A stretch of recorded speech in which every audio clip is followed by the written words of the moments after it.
Welcome back to my YouTube channel. Welcome back. I posted like 2 videos. Like, hi, welcome to my 3rd video is what I meant to say. I posted a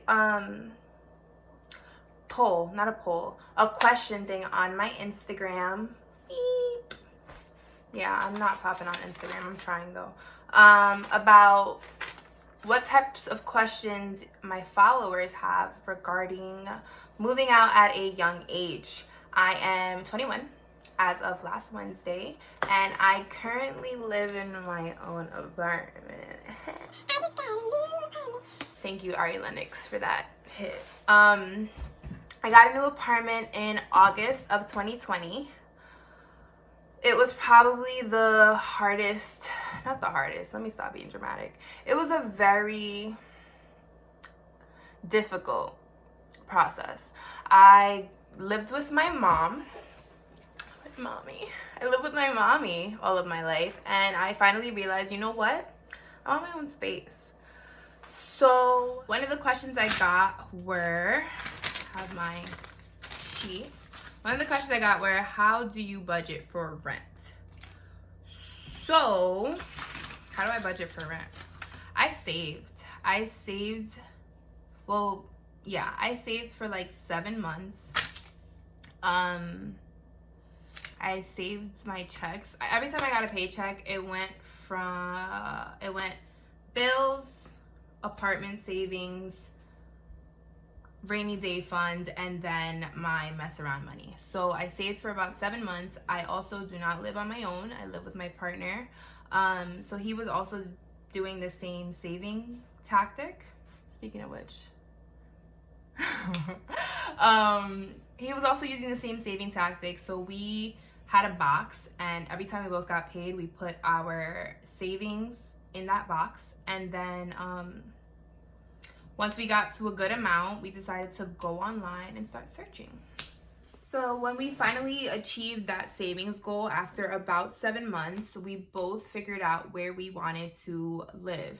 Like, did we want to go into a more suburban, a more rural community? Like, we were trying to figure out, do I want to commute? Does he want to commute? Do we want to find somewhere where we both have like the same commute? Like, do we want to live in a co-op, a condo, or are we buying a house? Like, there's a lot that goes into it before you even go on the computer and start searching places. So we finally decided we were okay with a 1-bedroom because of our budgets. We both are 21 years young. Like, it's okay to have a 1-bedroom.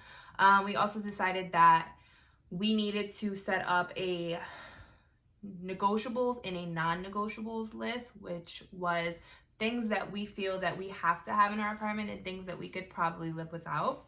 So in my mom's house, I was blessed to having an in-unit washer and dryer, as well as a dishwasher and valet garbage disposal. So they would come to our front door and pick up our garbage.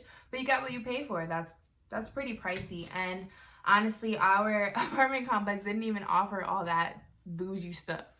So we wrote down our negotiables, which were like, we didn't need to have a washer and dryer. We didn't need to have hardwood floors, but our non-negotiables were things like no elevator. I really don't feel comfortable having an elevator in my apartment. I just don't want to get on an elevator all the time, and I'm super claustrophobic, and excuse me, it's a pandemic.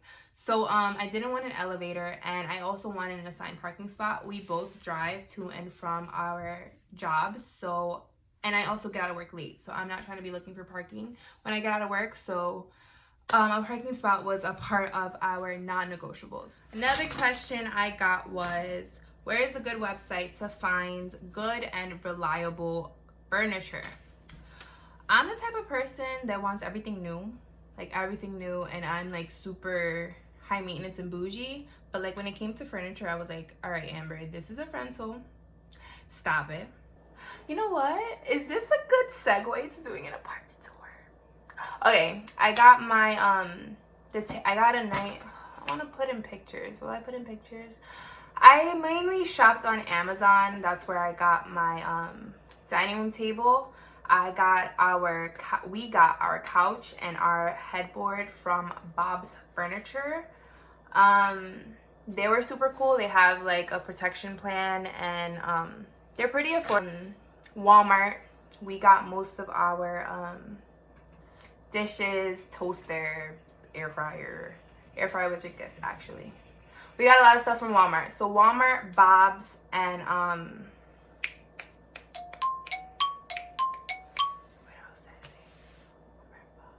anyway, next question was, what are the hidden costs? Apartment fees, move-in fees, and things like that. So every apartment complex is different. We live in a condo. So we live in a 1-bedroom condo. It's about 800 square feet. And we had to pay a move-in fee, which was about $250, but that was refundable as long as when we moved in we didn't break anything, which we didn't. So we got that $250 back. We got that back about like 2 weeks after we moved in. First, last, and security is always the like basis for any type of rental, condo, apartment, co-op. First, last, and security is normally like the standard, and then your realtor or your landlord normally throws in anything else upon their wishes. Another question was, how long was the process? When I first started looking, I Googled this same question because I'm like, how long do I need to save? And on Google, they told me the process was like 3 to 4 weeks, but I got an apartment during COVID-19. We got our apartment during the pandemic. So we started looking in March, which was right when everything shut the fuck down. We started looking in March and we didn't move until August. So about 5 months. So the saving period was about 7 months.